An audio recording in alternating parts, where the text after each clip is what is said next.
चलिए आप लोग को बताना कुछ घनमूल, कैसे बताना जी।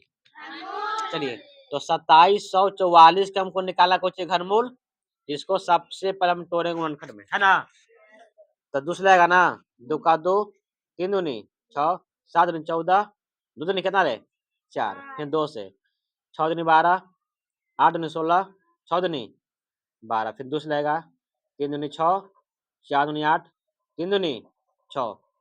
अब कैसे कटेगा, 3 से नहीं कटेगा तो 7 लगाएंगे, 7 चौके 28 और 9 7 कितना 63 और 7 कितना 49 और 7 का 7।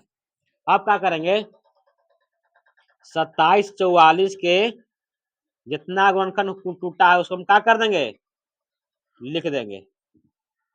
3 के लिए जो अलग रे, तो 2 के पावर 3 और 7 के पावर कितना हो जाएगा 3, लिखना इसलिए रूट अंडर कितना 2744 आई घनमूल के संख्या कितना रे, बताओ 2 के पावर कितना होता है 3 और 7 के पावर कितना होता है 3, आई संख्या कितना हुआ, ये रूट से 3 कुछ हो गया खत्म, आने के 3 के लगता जो ना जी, जब कोई संख्या 3 जो लगेगा है ना, तो पावर 3 हो गया, तो 3 गो में से का गो बाहर निकलता है, ये 7 के 3 गो ना है, देखो निकाल दो बाहर, तो 7 में कितना हो गया 14।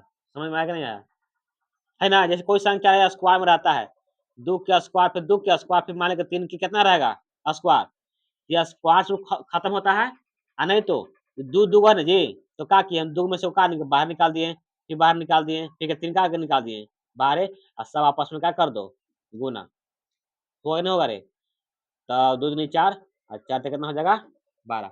तो उसी प्रकार कुछ पावर 3 है, समझा। चाहे तो रूट से काटो, और चाहे तो मान लो कि 2 जब 3 गो है तो क्या निकलेगा बाहर, 7 3 गो तो क्या निकलेगा कुछ निकलेगा रे बाहर, ऐसा समझ में। तो ऐसे क्या होगा घनमूल बनेगा।